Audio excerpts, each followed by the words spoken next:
கிட்டத்தட்ட 28 ஆண்டுகள் சட்ட போராட்டம் மேகதாது அணைக்காக. இன்னைக்கு 2026ல இருக்காங்க. 2007ல போட்ட அந்த சுப்ரீம் கோர்ட் ஆர்டரை இன்னி வரைக்கும் அவன் மதிக்கல. முதுகெலும்புல எந்த ஒரு கட்சியாவது காவிரி நீரை வதிர வைக்க விட என்னோட பொறுப்பு, கண்டிப்பா சுப்ரீம் கோர்ட் ஆர்டர் போய் நான் வர வச்சு காமிக்கிறேன் எவனோ ஒருத்த மேனிஃபெஸ்டோ கொடுத்தாங்க.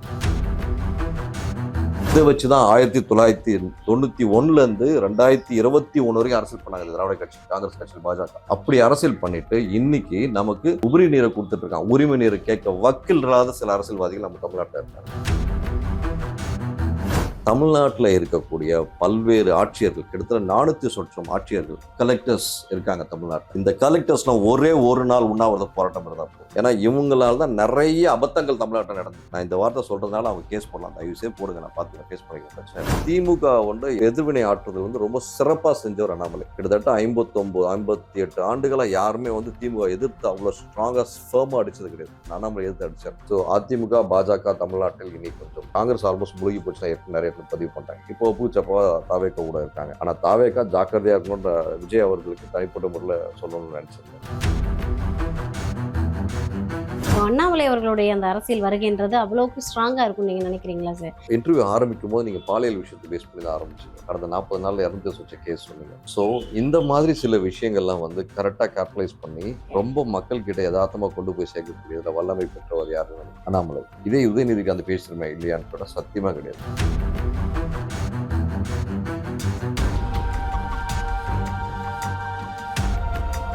பர்சனல் லோன் வேணுமா? டாக்குமெண்ட்ஸ் இல்லாம 10 நிமிஷத்துல 15 லட்சம் வரை பணம். பூனாவாலா ஃபின்கார். கீழுள்ள லிங்க் மூலம் இப்போதே விண்ணப்பியுங்கள். மேகதாது அணை விவகாரம், நீங்க காங்கிரஸ் தாவேக்கா ஒரு பக்கம் கூட்டணியில இருந்தாலும் இதுக்கு முன்னாடி திமுக தான் கூட்டணியில இருந்தாங்க. ஆனா இன்னைக்கு திமுக மிகப்பெரிய பிரச்சனையா கையில எடுத்திருக்கிறது மேகதாது அணை விவகாரத்தை தான் கையில எடுத்திருக்காங்க. சோ இதுல என்ன ஸ்டாண்ட் தமிழக அரசு போய் எடுக்க முடியும்னு நினைக்கிறீங்க? ஏன்னா கர்நாடக முதலமைச்சர் டி கே சிவகுமார் போயிட்டு மனு கொடுத்திருக்காங்க மேகதாது அணை கட்டணும் அப்படின்னு. தாவேக்கா தரப்புல இருந்து மனு கட்டக்கூடாதுன்னு போயிட்டு பிரதமரை பார்த்துட்டு கடிதம் கொடுத்துட்டு வந்திருக்காங்க. சோ இப்ப என்ன ஸ்டாண்ட் எடுக்க போறாங்க? கிட்டத்தட்ட 28 ஆண்டுகள் சட்ட போராட்டம் மேகதாது அணைக்காக. 28 ஆண்டுகள் சட்ட போராட்டம். 2 திராவிட கட்சிகளில் சேர்ந்த கிட்டத்தட்ட ஒரு 12-13 வழக்கறிஞர்கள் சுப்ரீம் கோர்ட்ல ரொம்ப தரமா வாதாடினாங்க. ஒரு ஆட்சி காலத்திலையும் இவங்க கட்சியில ஒரு 5 வழக்கறிஞர், அவங்க கட்சியில ஒரு 6 வழக்கறிஞர் போய் மாத்தி வாதிட்டு வந்தாங்க. இது ஒரு பக்கம். கிட்டத்தட்ட 35 ஆண்டுகள் ஓவரால் ஆயிடுச்சு. ஸோ இதுல 2007ல ஒரு இன்டரிம் தீர்ப்பு, இடைக்கால தீர்ப்புன்னு சொல்லுவாங்களே, அதுக்கப்புறம் முழு தீர்ப்பு ரெண்டுமே அனௌன்ஸ்மெண்ட் ஆகுது 2007ல. அந்த தீர்ப்பு படி என்ன சொல்றதுன்னா 232 டிஎம்சி கர்நாடகாவிற்கும், 192 டிஎம்சி தமிழ்நாட்டிற்கும், அதுல 14 டிஎம்சி திருப்பி கர்நாடகா கொடுக்கணும். இட்ஸ் எ பனிஷ்மெண்ட் மாதிரி 14 டிஎம்சி. அதுல 10 டிஎம்சி தொழிற்சாலை, கர்நாடகா தொழிற்சாலைக்கும், 4 டிஎம்சி பெங்களூருக்கான குடிநீரை கொடுக்கணும்னு சொல்றாங்க. இது போக 21 டிஎம்சி தண்ணீர் கேரளாவுக்கு, நம்ம பாண்டிச்சேரிக்கு 9.73 டிஎம்சி பாண்டிச்சேரி கொடுக்கணுன்றதா சைன். இதுதான் சுப்ரீம் கோர்ட்டோட ஆர்டர். இந்த சுப்ரீம் கோர்ட் ஆர்டர் கன்சிடர் பண்ணாங்களா கர்நாடகா? கிடையாது. இப்போ நம்ம 4 பேர் இங்க ஒரு இடத்துல கம்பெனில வேலை செய்யறோமா, 4 பேருக்கு தினக்கூலி யார் கொடுக்கணும்? ஓனர் கொடுக்கணும். இந்த 4 பேர் கொடுப்ப, இந்த 2 கேமராமேன் உங்களுக்கு எனக்கு, நம்ம 4 பேர் தினக்கூலி அந்த ஓனர் கொடுக்கணும். அப்படி கொடுக்காம எங்க 4 பேருக்கு சேர்த்து உங்ககிட்டே மொத்தமா கொடுத்துடுறாரு. கொடுத்துட்டு நீங்க என்ன சொல்றீங்க? எங்க 3 பேர் கொடுக்காம நீங்களே வச்சுக்கிறீங்க. அப்ப நாங்க 3 பேர் என்ன பண்ணணும்? எங்களுக்கு நாங்க உழைச்சிருக்கோம் இல்லையா, எங்களுக்கான கூலி கொடுத்துருக்கோம் இல்லையா? அதுதான் நடக்குது. கர்நாடகா கையில மொத்தமா அந்த நீர் வச்சுட்டு எங்க 3 பேருக்கு கொடுக்காம அவன் எங்களோட உரிமை நீரை தரதை விட்டு உபரி நீர் மட்டும்தான் தரான். இந்த உபரி நீரை தரதுனால எனக்கு என்ன பயன் அப்படின்னு பாத்தீங்கன்னா, எனக்கு பல்வேறு சிக்கல்கள் இருக்கு. இன்னைக்கு மேட்டூர் அணை ஜூன் மாதம் 4ஆம் தேதியிலேருந்து 6ஆம் தேதிக்குள்ள திறந்துருக்கணும் எவ்ரி இயர். ஏன் திறக்கல? அதுக்கு நிறைய ரீசன்ஸ் இருக்கு. என்னன்னா, குறைஞ்சபட்சம் 93 அடி லெவல் இருக்கும். இப்போ 71 அடி தான் லெவல் இருக்கு. 93 அடி மேலே இருந்தால் தான் திறந்து விடுறதுக்கான இது இருக்கு. அதனால தான் இன்னைக்கு நாளைக்கும் தள்ளி போட்டுருக்காங்க. இதனால குறுவை சாகுபடி பெருமளவு பாதிப்பு ஏற்படுது. ஸோ இப்போ கமிங் டு மேகதாது, இதெல்லாம் ஏன்னா தமிழ்நாட்டுக்குள்ள என்னென்ன பிரச்சனைகள் நடக்குதுன்ற விஷயத்த சொன்னேன். மேகதாது அப்படின்றத என்னன்னு பார்த்தீங்கன்னா, மேகதாதுன்றது 2 பாறைகள், மிகப்பெரிய மலைகள் நடுவில் ஒரு டெப்தான என்ன சொல்றது, ஒரு வேவ், ஒரு டெப்தான அந்த டெப்த்ல தான் அந்த இது வந்துட்டு இருக்கு, காவிரி நீர் வந்துட்டு இருக்கு. இந்த கரைக்கும் அந்த கரைக்கும் பார்த்தீங்கன்னா ஒரு ஆடு தாண்டக்கூடிய அளவு தான் டிஸ்டன்ஸ். ஒரு ஆடு தாண்டக்கூடியது மேக்ஸிமம் என்ன கூட சொல்லலாம், ஒரு 6 அடி இல்ல 7.5 அடி தான் மேக்ஸிமம் ஆடு தாண்டும். 9 அடி கூட சில ஆடு தாண்டும். 6 அடி. அந்த 6 அடி கேப்ல தான் அது பேர் தான் ஆடு தாண்டுதல். அது பேர் தான் மேகதாது. இதான் கன்னடத்துல சொல்றாங்க போல இருக்கு. ஸோ இந்த மேகதாது அந்த இடத்துல வந்து 13,000 ஏக்கர் இருக்கு. 13,000 ஏக்கர் அடர்ந்த காடு. இந்த அடர்ந்த காட்டுல கிட்டத்தட்ட அப்ராக்சிமேட்டா 15 20 லட்சம் மரங்கள் இருக்கு, செடி கொடிகள் இருக்கு, மூலிகை இருக்கு. ஏசியாவிலேயே அதிகமான யானைகள் இருக்கக்கூடிய ஒரு இடம் எதுன்னு கேட்டீங்கன்னா அந்த மேகதாது அணை கட்டக்கூடிய அந்த அடர்ந்த காடு தான் ஏசியாவிலேயே. அப்படி இருக்க அந்த காட்டை மொத்தமா அழிச்சு, மரத்தை அழிச்சு, அங்க இருக்க மூலிகையை அழிச்சு, செடி கொடிகளை அழிச்சு அந்த இடத்துல வந்து அணை கட்டணும்னு நினைக்கிறோம். ஒரு மரம்ன்றது என்ன தெரியுங்களா? ஒரு மக்களோட புரிதலுக்காக, ஒரு மரம்ன்றது என்னன்னா, மரமானது மண் அடியில் இருக்கக்கூடிய அந்த நீரை வந்து உள்வாங்கிட்டு தனக்கு தேவையான அளவு பயன்படுத்திட்டு அது வந்து அந்த இலைகள் மூலமா அதோட பூக்கள் மூலயமா வந்து காற்றோட வந்து அப்படியே ஸ்பில் ஆகும். அப்படி ஸ்பில் ஆகும்போது அந்த ஈரப்பதமானது மேகத்தை வந்து மேகம் என்ன பண்ணும், அதை ரசிச்சு அது அது ஒரு மாதிரி காதல் வயப்படும் மேகமானது. அந்த கார்மேகமானது ஆட்டோமேட்டிக்காக மழையா நமக்கு பொழிய வைக்கும். ஸோ அந்த மரம் வந்து அந்த ஈரப்பதத்தை காத்தோட கன்வெர்ட் பண்ணி அந்த காத்து மூலமா மேகத்துல இருந்து மழையா கன்வெர்ட் பண்ணி கொடுக்குது. நீ 20 லட்சம் மரத்தை ஒட்டு மொத்தமா நீ அழிக்கிறோம்னு நினைச்சனா அந்த கர்நாடகான்ற மாநிலத்துக்கு மழைன்றது இல்லாம போயிடும். நீ டைரக்டாவோ இன்டைரக்டாவோ உன் மாநிலம் பாலைவனமா மாறணும்னு நினைக்கிற. நீ வந்து தமிழ்நாட்டை தான் பாலைவனம் ஆக்கணும்னு நினைச்சார் சிவகுமார். சிவகுமார் முதல்ல என்ன நினைச்சாலும் சரி, அதை பத்தி கவலைப்பட போறது நம்ம. தமிழ்நாட்டை பாலைவனமாக்கணும் அப்படின்றதுக்காக காவிரி நதியில் நிறுத்தணும்னு பார்க்குறேன். இங்கே இருக்க ரொம்ப அதிதீவிர அரசியல்வாதிகளும் அதுக்கான ஆக்ஷன் எடுத்தாங்களான்னு பார்த்தீங்கன்னா சத்தியமாக எடுத்துட்டு இருக்காங்க. ஆப்ரேஷன் சக்ஸஸ் பேஷண்ட் டெயில் 2007 இந்த நடிகர் சங்கங்கள்லாம் வந்து விஜயகாந்த் தலைமையில் பண்ணாங்க. வாழ்த்துக்கள். ரஜினிகாந்த் உணர்வு வாழ்த்துக்கள். எல்லாம் operation success, but patient fail, patient ஆகிடும். எல்லா இடத்துலையும் வெற்றி வெற்றி வெற்றின்னு சொல்றாங்க. ஆனால் தண்ணி வந்துச்சா? இன்னைக்கு 2026 இருக்காங்க. 2007 போட்ட அந்த சுப்ரீம் கோர்ட் ஆர்டரை இன்னி வரைக்கும் அவன் மதிக்கல. இப்போ 2024 எலெக்ஷன் வச்சு 26 எலெக்ஷன் வச்சு யாராச்சும் ஒரு கட்சிக்காரன், எவனா ஒரு கட்சிக்காரன் முதுகெலும்புல எந்த ஒரு கட்சியாவது காவிரி நீரை வதிர வைக்க வேண்டியது என்னோட பொறுப்பு, கண்டிப்பா சுப்ரீம் கோர்ட் ஆர்டர் பண்ணி நான் வர வச்சு காமிக்கிறேன், எவனோ ஒருத்த மேனிஃபெஸ்டோ கொடுத்தானா? நான் பார்க்கல இது வரைக்கும். கிடையாது. ஏன்னா இதை வச்சுதான் 1991 இருந்து 2021 வரைக்கும் அரசியல் பண்ணாங்க திராவிட கட்சி, காங்கிரஸ் கட்சி, பாஜக. அப்படி அரசியல் பண்ணிட்டு இன்னைக்கு நமக்கு உபரி நீரை கொடுத்துட்டு இருக்கான். உரிமை நீரை கேட்க வக்கில் இல்லாத சில அரசியல்வாதிகள் நம்ம தமிழ்நாட்டில் இருக்காங்க. இப்படி இருக்க சூழல்ல அங்க இருக்கக்கூடிய அந்த அணையின் தன்மை அங்க கட்டிட்டானா அவன் வந்து செழிப்பா இருக்குன்னு நினைக்கிறான். சத்தியமா செழிப்பா இருக்க முடியாது. சரி, இந்த அணை கட்டணத்துல வேற என்ன அவனுக்கு பெனிஃபிட்ஸ் இருக்குன்னு பாத்தீங்கன்னா, நம்ம நெய்வேலியில இருந்து அவனுக்கு பவர் சப்ளை போகுது. அதனால அவன் என்ன சொல்றான், நான் இப்படி அணையை கட்டிட்டேன்னா இந்த அணைகள் இருக்கிற தண்ணீர் மூலமா நான் என்னோட எலக்ட்ரிசிட்டி நான் ஓனா ஜென்ரேட் பண்ணிக்கிறேன் அப்படின்னு சொல்றான். ஓனா ஜென்ரேட் பண்ணாலுமே கூட உன்னோட கன்சப்ஷன் லெவல் வந்து தாங்காது. ஏற்கனவே பாலைவனம் ஆகி டோட்டலா டெசர்ட் லெவலில் மாறிடும் டோட்டல் கர்நாடகா. அதை அவன் புரிஞ்சுக்க மாட்டான். சரி, நம்ம பக்கம் வரலாம். தமிழ்நாட்டுக்கு நீர் முக்கியம் இல்லையா? கண்டிப்பா சார். ஒவ்வொரு வருடமும் 4000 டிஎம்சி நமக்கு நீர் கிடைக்குது. பல்வேறு மாநிலங்களிலிருந்து வரக்கூடிய நீர், மழையின் பொழிவு மூலம் வரக்கூடிய நீர். இந்த 4000 டிஎம்சி நம்ம அப்படியே சேவ் பண்ணி வைக்கிறோமா? சத்தியமா கிடையாது. இத்தனை கட்சிகள் தமிழ்நாட்டில் இருக்குல்ல, எவனா ஒரு கட்சி, சீமான் அவர்கள் சொல்லுவார், அன்புமணி ஒருத்தர் சொல்லியிருக்காரு, அண்ணாமலை ஒருத்தர் சொல்லியிருக்காரு, அணையோட முக்கியத்துவம் தண்ணீர் எப்படி சேமிக்கணும் அப்படின்னு நிறைய விஷயங்கள் சொல்லியிருக்காங்க. இதை யாராச்சும் ஒருத்தர் கருத்தில் கொண்டு ஏதாச்சும் பண்ணியிருக்காங்களா பார்த்தீங்கன்னா கிடையாது. ஏங்க, இத்தனை வருடங்களா கிட்டத்தட்ட ஒரு 28 ஆண்டுகள் சட்ட போராட்டம், 7 ஆண்டுகள் மேலே ஆயிடுச்சு. 28 + 7 35 ஆண்டுகள். இந்த 35 ஆண்டுகளை ஏதாவது ஒரு தடுப்பணை கட்டியிருக்காங்களா பார்த்தீங்கன்னா கிடையாது. காவேரி, வைகை, குண்டூர் அப்படின்ற ஒரு அந்த இடத்துல வந்து ஒரு தடுப்பணை கட்ட போறேன்னு சொல்லிட்டு அதுக்கான பட்ஜெட்லாம் போட்டு வேலையை ஆரம்பிச்சாங்க. அப்படியே 60% அப்படியே நிற்குது. இந்த தடுப்பணை கட்டுறது மூலமா கிட்டத்தட்ட 73 சிற்றாறுகளில் ஒன்னா இணைக்க முடியும். ஒருங்கிணைச்சு தண்ணீர் பஞ்சம் இல்லாத ஒரு 9 மாவட்டங்கள் ஃபுல்லா செழிப்பா நாங்க விவசாயத்தை காக்க முடியும் அப்படின்னு சொன்னாங்க. அந்த திட்டம் கிடப்பில் போடப்பட்டது. அதுக்கு அலாட் பண்ண பட்ஜெட் எங்க போச்சு? அதுக்கு அடுத்தபடியா மேட்டூர் சர்வனர் ஏதோ ஒரு பேர், அந்த பிராண்டு பேர்ல ஒரு அணைக்கு தடுப்பணை கட்டுறோம் அப்படின்னாங்க. அதுக்கு ஒரு பட்ஜெட் அலாட் பண்ணாங்க. அது அலாட் பண்ணி பாதி வேலையில 40% வேலை முடிச்சு அப்படியே நின்று போச்சு. இங்க பாத்தீங்கன்னா எந்த இடத்துலயும் சேவிங் மெக்கானிசம் கிடையாது. சரிங்களா? அதனால என்ன ஆயிடுதுன்னா, நம்ம மணல் திருடனுங்க இருக்காங்க இல்லையா, ரொம்ப சர்வசாதாரணமா அங்க திருடிட்டு இருக்காங்க. இன்னைக்கும் நடந்து கொண்டிருக்கிறது. இது ஒரு பக்கம். சென்னையில கிட்டத்தட்ட 136 ஏரிகள் இருந்ததா ரெக்கார்ட் சொல்லுது. இங்க இருக்க வள்ளூர் கோட்டம் பெரிய குளத்துல இருந்தது, அதுதான் இப்போ வள்ளூர் கோட்டமா இருக்கு. Tiruvallur collector office, Salem collector office, அதெல்லாம் வெறும் குளம், ஏரி. இப்போ ரீசெண்டாக கூட நம்ம சேகர் பாபா அவர்கள் மேலே வழக்கு ஒன்று போயிட்டு இருக்கு இல்லைங்களா, ராம் சரோவர் மேடம் பள்ளிக்கரணை. இந்த மாதிரி ஏரிகள் எல்லாமே வந்து நம்ம மக்களுக்கு ஒரு புரிதலுக்காக தண்ணீர் நீர் அப்படின்றது நிறைய பேருக்கு விஷயம் வந்து தெரியணும். தன்மை அடைந்த நீர் தான் தண்ணீர். தண்ணி நம்ம நார்மலாக சொல்ல வேண்டியது நீர் தான் சொல்லணும். நிறைய பேர்லாம் தண்ணீர் தண்ணீர் சொல்கிறாங்கன்னா, தன்மை அடைஞ்சது குளிர்ந்த நீர் தான் தண்ணீர், குளிரூட்டப்பட்டது தான் தண்ணீர். இல்லைன்னா நார்மலாக நீர் தான். சுட தண்ணீர் சொல்கிறாங்க. சுட தண்ணீர்ன்ற வார்த்தை தமிழ்லேயே அகராதிலே கிடையாது.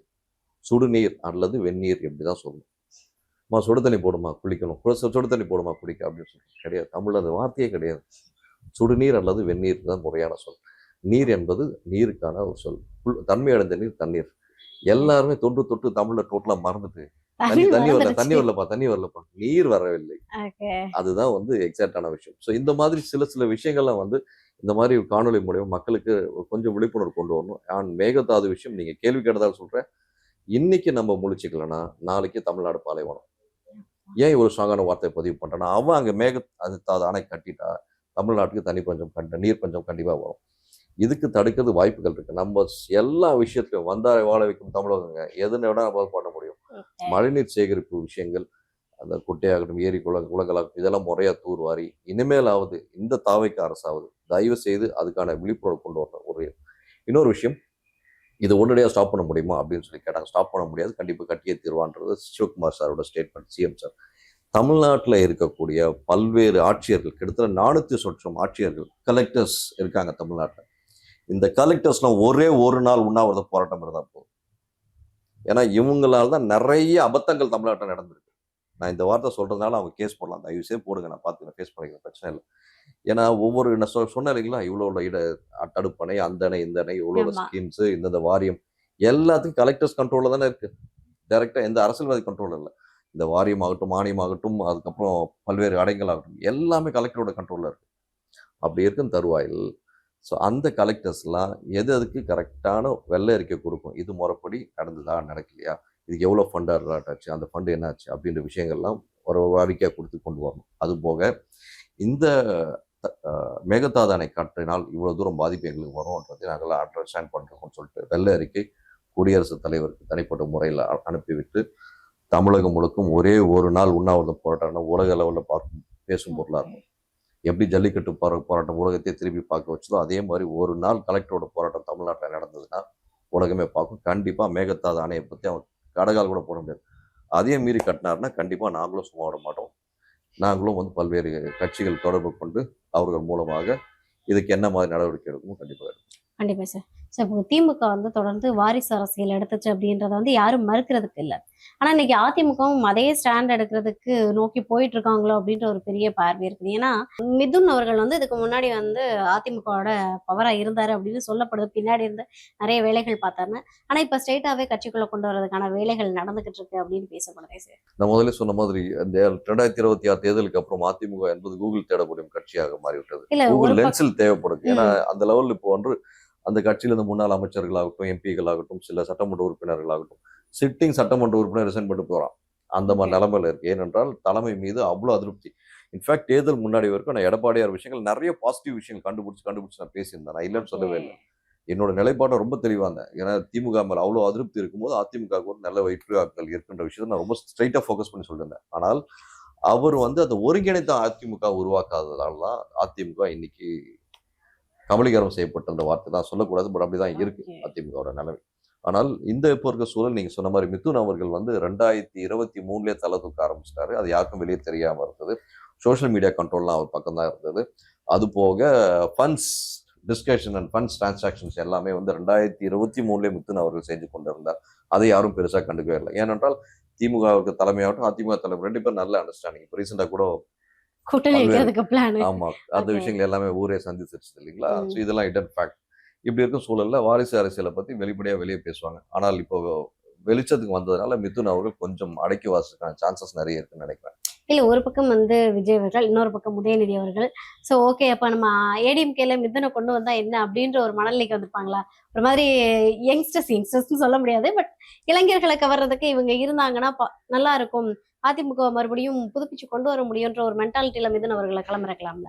அதுக்கு பதிலாக அவங்க கட்சியில் இருக்க சீனியர்ஸ் நிறைய பேர், ஐ மீன் சீனியர்ஸ் கட்சியில் இளைஞர்கள். 18 வயசுல இருக்க இளைஞர்கள் எத்தனையோ பேர் இருக்காங்களே, 18 வயசுல இருந்து 35 40 வயசு இருக்க இளைஞர்கள் அவ்வளோ பேர் இருக்காங்க. அவங்களுக்கு இம்பார்ட்டன்ஸ் கொடுக்கலாம். அதை விட்டு இவர் எக்ஸ் சிஎமோட சன்ன்றதுக்காகவும் பொதுச்செயலர் மகன்றதுக்காக இவர் தூக்கி இம்பார்ட்டன்ஸ் கொடுக்கறது உள்ளபடியே கட்சிக்கால் ஏற்றுக்கொள்வாரா என்று பார்த்தால் எடப்பாடி மீது அவ்வளவு அதிருப்தி தமிழ்நாடு முழுக்க உள்ள அனைத்து அதிமுகவினருக்கும் அதிருப்தி இருக்கு. இந்த சூழல்ல திருப்பி வந்து மிதுனுக்கு ஒரு வாய்ப்பு கொடுப்பாங்கன்னு பார்த்தா 100% கம்மி தான். அவங்க அனாலிசிஸ் பண்ணலையா சார்? ஏன்னா இப்போ நீங்க பாத்தீங்க அப்படின்னா ஜென்சி கிட்ஸ்னால தான் தாவேக்கா ஜெயிச்சது அப்படின்ற ஒரு பார்வை இருக்கும். டிஎம்கே வந்து அதே ரூட் எடுக்க ஆரம்பிச்சிட்டாங்க. நாங்க வந்து ஜென்சி மீட்டிங் போடுறோம், இப்போ வந்து இளைஞர்களை கவர்றதுக்கான என்னென்ன வேலை பார்க்குறோமோ அதெல்லாம் டிஎம்கே ஒரு பக்கம் பார்க்க ஆரம்பிச்சாச்சு. ஆனா இன்னும் ஏடிஎம்கே அந்த பக்கத்தை நோக்கி போற மாதிரியே இல்லையே சார்.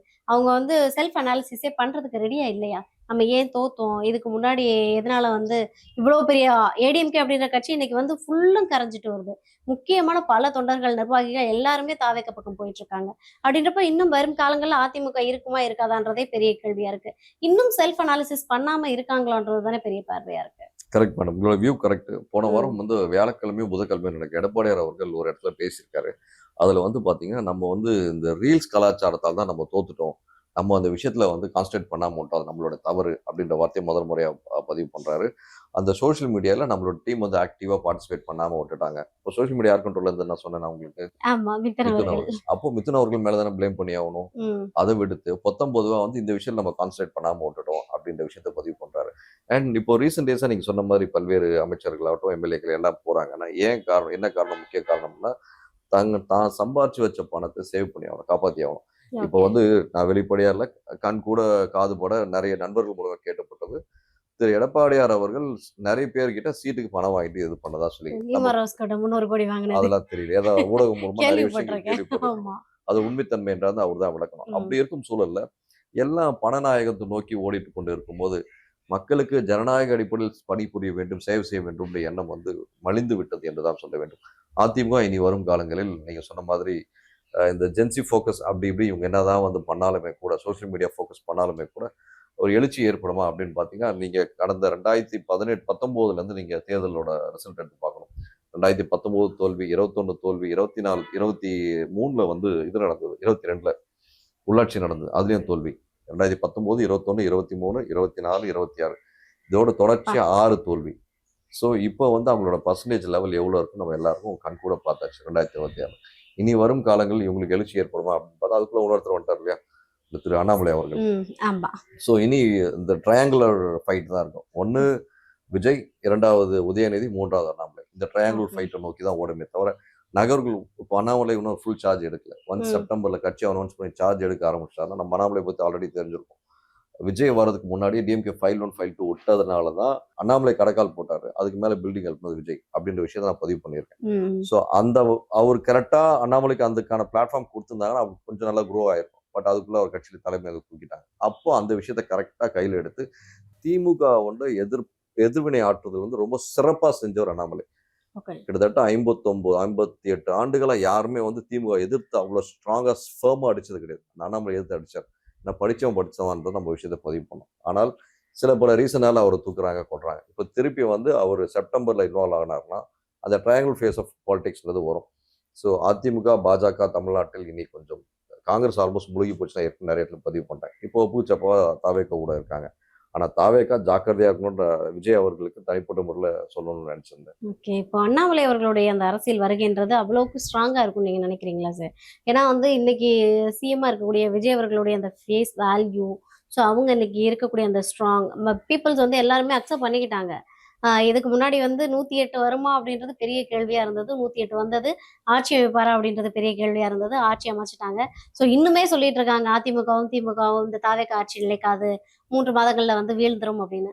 ஆனாலுமே வந்து அவங்க ரொம்ப ஸ்ட்ராங்கா தான் இருக்காங்க தாவேக்கா. ஏன்னா வந்து சிஎம் விஜய் சாரோட ஃபேஸ் அப்படின்றது இங்க ரொம்ப ஐடென்டிஃபை ஆயிடுச்சு. ஸோ இப்படின்ற பட்சத்துல இப்போ அண்ணாமலை அவர்கள் வந்தாலும், மிதுன் அவர்கள் வந்தாலும், இல்ல உதயநிதி அவர்கள் வந்தாலுமே வந்து அது எல்லாமே மக்கள் கிட்ட எடுபடுமான்றதே பெரிய கேள்வியா இருக்குல்ல. நல்ல பாயிண்ட். இப்போ நம்ம இன்டர்வியூ ஆரம்பிக்கும் போது நீங்க பாலியல் விஷயத்தை பேஸ் பண்ணி தான் ஆரம்பிச்சீங்க. கடந்த 40 நாள்ல இறந்து வச்ச கேஸ் சொன்னீங்க. ஸோ இந்த மாதிரி சில விஷயங்கள்லாம் வந்து கரெக்டாக கேபிட்டலைஸ் பண்ணி ரொம்ப மக்கள் கிட்ட யதார்த்தமா கொண்டு போய் சேர்க்கக்கூடியதுல வல்லமை பெற்றவர் யாருன்னு நினைக்கிறீங்க? அண்ணாமலை. அவரோட பேச்சு திறமை எந்த இடத்துல சூழ்நிலை கன்வெர்ட் பண்ணக்கூடிய. இதே உதயநிதிக்கு அந்த பேச்சு திறமை இல்லையான்னு சொன்னா சத்தியமா கிடையாது. பேசுவார். பட் அது டு தி பாயிண்ட், அப்படி டு தி கோர் பாயிண்ட் அப்படின்னு பேச வர்றது உதயநிதிட்ட கஷ்டம். ஆனா இவர் வந்து அந்த கன்வர்ஷன் ஃபேக்டர் ரொம்ப வந்து ஒரு நான் எல்லா இடத்துலையும் பதிவு பண்ணக்கூடிய விஷயங்கள் தான். Annamalai is a dangerous man in politics அப்படின்ற இடத்துல நான் கிட்டத்தட்ட 2021 அவர் 2019 வந்ததுலேருந்து இந்த விஷயங்கள் நான் வெவ்வேறு இடத்துல பதிவு பண்ணிட்டு இருக்கேன். ஏன்னா அவர் வந்து மக்களோட மனநிலையோட ஒன்றி போற மாதிரி சில விஷயங்கள்லாம் பேசுவார், கொண்டுட்டு இருக்காரு. ஸோ இந்த ட்ரையாங்கிள் ஃபேஸ் நீங்கள் அண்ணாமலை என்று சொன்னதுனால சொல்கிறேன், ட்ரையாங்கிள் ஃபேஸ் ஆஃப் இது வரும்போது ஒரு மாஸ் பார்ட்டி அப்படின்னா வந்து திமுக.